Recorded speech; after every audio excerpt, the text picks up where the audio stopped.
প্রধান উপদেষ্টা অধ্যাপক ডক্টর মোহাম্মদ ইউনূসের পদত্যাগ নিয়ে বৃহস্পতিবার উপদেষ্টা পরিষদের বৈঠকে গুরুত্বপূর্ণ আলোচনা হয়েছে।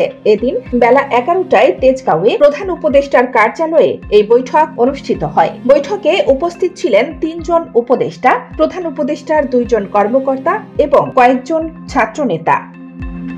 সূত্র জানায়, প্রথমে 1 ঘন্টা ধরে নিয়মিত সভা হয়। এরপর সচিবরা বেরিয়ে গেলে ডক্টর ইউনূস উপদেষ্টাদের সঙ্গে প্রায় 4 ঘন্টা অনির্ধারিত আলোচনা করেন। বৈঠকে তিনি জানান, রাজনৈতিক দলগুলো প্রতিশ্রুতি অনুযায়ী সহযোগিতা করছে না। বর্তমান পরিবেশে সুষ্ঠু নির্বাচন সম্ভব নয়, বরং নিয়ন্ত্রিত নির্বাচনের আশঙ্কা বাড়ছে। এ অবস্থায় তিনি দায়িত্বে থাকতে চান না।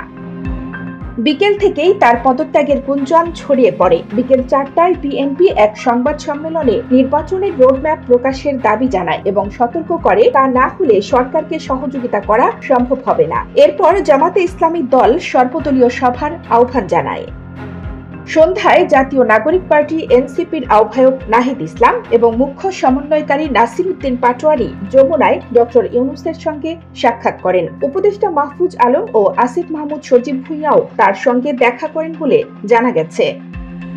বৈঠকে ডক্টর ইউনূস বলেন, ডিসেম্বর থেকে জুনের মধ্যে নির্বাচন হবে। এ কথা বারবার বললেও রাজনৈতিক মহলে অবিশ্বাস রয়ে গেছে। তিনি জানান, গণ অভ্যুত্থানের পর রাজনৈতিক দল ও ছাত্রদের অনুরোধে তিনি দায়িত্ব নিয়েছিলেন। দলগুলো আগে সংস্কার, পরে নির্বাচনের প্রতিশ্রুতি দিলেও এখন অস্থিরতা সৃষ্টি করছে। যে কোনো ইস্যুতে আন্দোলন করে জনদুর্ভোগ বাড়াচ্ছে। তিনি বলেন, বিতর্কিত নির্বাচন হলে নোবেল জয়ী হিসেবে তার ব্যক্তিগত ভাবমূর্তি ক্ষুণ্ণ হবে। এই দায় নিতে তিনি প্রস্তুত নন।